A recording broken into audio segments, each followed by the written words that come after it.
So I just sat down and filmed this entire video and then realised it was completely out of focus, which is always nice. One day I'll film a video and it will just be perfect first time. But today is not that day. It has been forever since I uploaded my last video and said I would be making more videos in the next few weeks. If you haven't seen my first video on this epilepsy awareness series, I will link it in the description. Go and watch that. It tells my story and why I am doing this.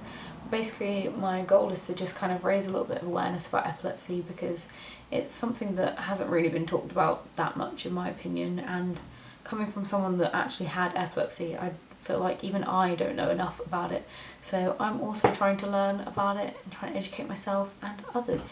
Another disclaimer is that I am not a doctor, so don't take what I say as gospel, but I'm just trying to give some tips on what to do if someone has a seizure. So hopefully these things will be helpful, and if you have the time, please spare a couple of minutes of your day to go and check out epilepsysociety.org.uk, because on their website they've got first aid tips and they've got all the tips of what to do when people suffer from a seizure of all the different types of epilepsy. So there is a heck of a lot of information, so if you have a couple of minutes, please go and spare to have a look, because it could potentially save someone's life in the future if you're around someone that has a seizure. So it's worth knowing the information, but what I'm going to tell you today will probably give you a couple of tips and tricks as to what to do if someone has a seizure. Just a quick thing, if anyone watching this actually suffers with epilepsy, a really good Twitter account to follow, I'm going to put it on screen, and they kind of just like retweet everyone's success stories and everyone's, oh, I haven't had a seizure for 4 months. And it's really nice, I think, just to have that kind of community of people that understand what you're going through. So if you suffer with epilepsy, or if you don't suffer with epilepsy and you just want to kind of be involved in the community, then give that account a follow, because it's really great and they're doing good work. First things first, if someone has a seizure, they're probably going to collapse to the floor. The best thing you can do is just kind of leave them to the seizure. You don't normally have to call an ambulance if someone's having a seizure. There are a couple of obviously exceptions to that rule, so if the seizure has lasted over 5 minutes, that's when you would call an ambulance.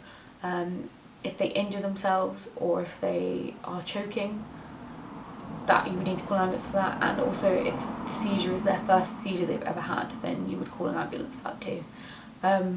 A good thing to do if someone starts having a seizure is to time it, because then you can see if it goes over 5 minutes and if you'll need to call an ambulance or not. So that's always a good thing to try and remember. When someone does collapse to the floor and has a seizure, the best thing to do is to just not move them. If they've fallen near sharp objects or something that can be a danger to them, move the objects away rather than touching them. Another thing on that is don't restrain them, don't like hold them to the floor or anything to try and stop the jerking movements that is so commonly associated with seizures. The only way you would interfere with them is to try and cushion their head if you can. So try and get like a pillow under their head or a soft piece of clothing under their head, and that will limit their chances of injuring themselves by like banging their head on the floor. The main thing you kind of need to know about if someone has a seizure around you is what to do afterwards. So once the seizure has stopped, it might take the person a while to kind of come round, sort of thing. So put them into the recovery position. I'll put a picture of that on the screen for people who don't know it. It's basic first aid, so you should know it. So put them into the recovery position, check their airways, make sure they're breathing okay.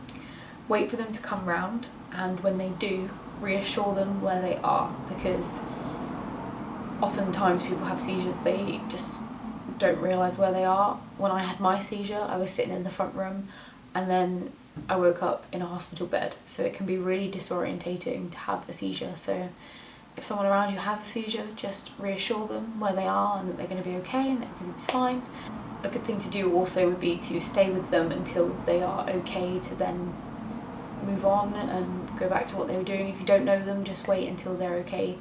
Maybe ask them to call one of their friends or family members just to make sure they get home okay, because having a seizure can make you feel a bit weird for the rest of the day. And that is pretty much all the tips that I have.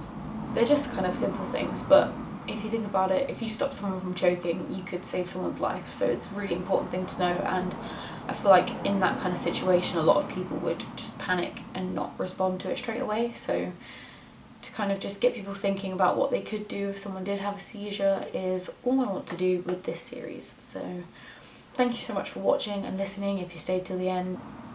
I will be making more of these videos, so please subscribe because I want to make more of these, and I really want to make some short films as well. I'm working on an animation project at the moment, which is probably going to take months, but I really hope that you stick around to see it when it's done. And yeah.